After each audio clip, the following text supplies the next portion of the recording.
We were studying J. Krishnamurti's meditations. In the space which thought creates around itself, there is no love. This space divides man from man, and in it is all the becoming, the battle of life, the agony and fear. Meditation is the ending of this space, the ending of the me. Then relationship has quite a different meaning. For in that space, which is not made by thought, the other does not exist, for you do not exist. Meditation then is not the pursuit of some vision, however sanctified by tradition. Rather, it is the endless space where thought cannot enter.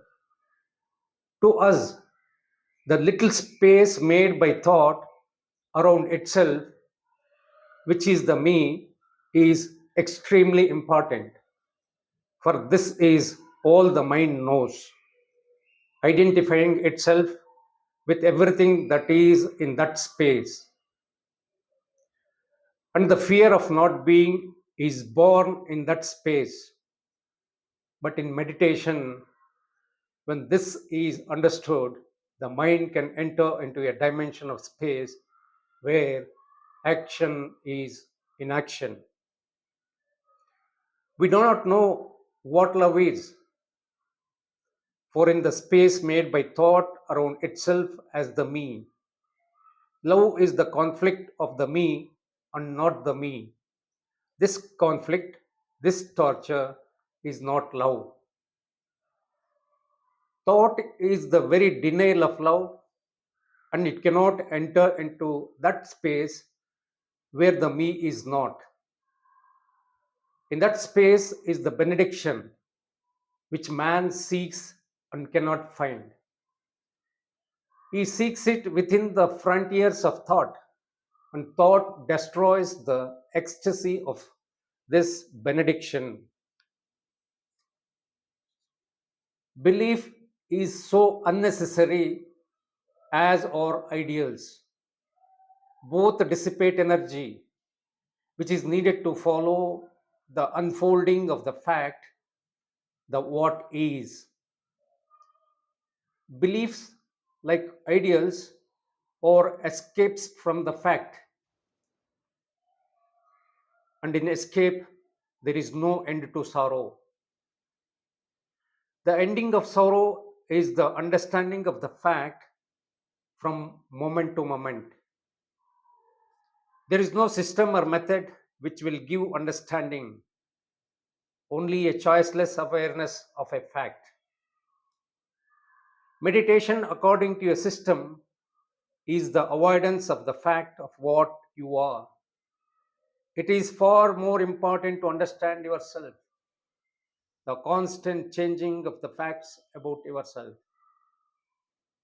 than to meditate in order to find God or have visions, sensations, and other forms of entertainment. Meditation at that hour was freedom, and it was like entering into an unknown world of beauty and quietness. It was a world without image, symbol, or word, without waves of memory. Love was the death of every moment, every minute, and each death was the renewing of love. It was not attachment, it had no roots, it flowered without cause, and it was a flame that burnt away the borders, the carefully built fences of consciousness. It was beauty beyond thought and feeling. It was not put together on canvas, in words, or in marble. Meditation was joy, and with it came a benediction. The flowering of love is meditation, In meditation, one has to find out whether there is an end to knowledge and so freedom from the known. Meditation is not concentration, which is exclusion, a cutting off, a resistance, and so a conflict. A meditative mind can concentrate, which then is not exclusion, a resistance, but a concentrated mind cannot meditate. In the understanding of meditation, there is love, and love is not the product of systems, of habits, of following a method. Love cannot be cultivated by thought. Love can perhaps come into being when there is complete silence, a silence in which the meditator is entirely absent, and the mind can be silent only when it understands its own movement as thought and feeling. To understand this movement of thought and feeling, there can be no condemnation in observing it. To observe in such a way is a discipline, and that kind of discipline is fluid, free, not the discipline of conformity. Meditation is really very simple. We complicate it. We wave a web of ideas around it, what it is and what it is not. But it is none of these things because it is so very simple, it escapes us. Because our minds are so complicated, so time worn and time based. And this mind dictates the activity of the heart, and then the trouble begins. But meditation comes naturally with extraordinary ease. When you walk on the sand or look out of your window or see those marvelous hills burnt by last summer sun.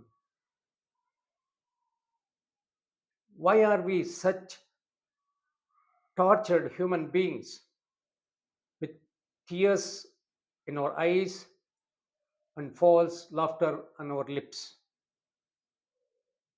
If you could walk alone among those hills or in the woods or along the long white bleached sands, in that solitude you would know what meditation is.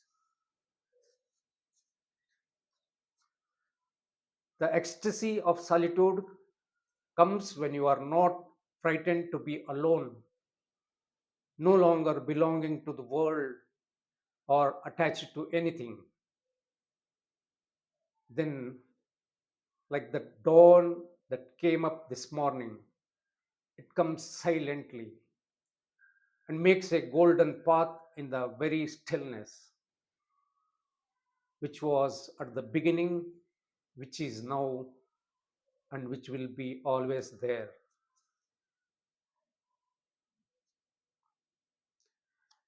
Meditation is a movement in and of the unknown. You are not there, only the moment. You are too petty or too great for this moment. It has nothing behind it or in front of it. It is that energy which thought matter cannot touch. Thought is perversion, for it is the product of yesterday. It is caught in the toils of centuries and so is confused, unclear. Do what you will, the known cannot reach out for the unknown. Meditation is dying to the known. The meditation of a mind that is utterly silent is the benediction that man is ever seeking. In this silence, every quality of silence is. Once you have laid the foundation of virtue, which is order in relationship, there comes into being this quality of love and of dying, which is all of life. Then the mind becomes extraordinarily quiet, naturally silent, not made silent through suppression, discipline, and control. And that silence is immensely rich. Beyond that, no word, no description is of any avail. Then the mind does not inquire into the absolute because it has no need.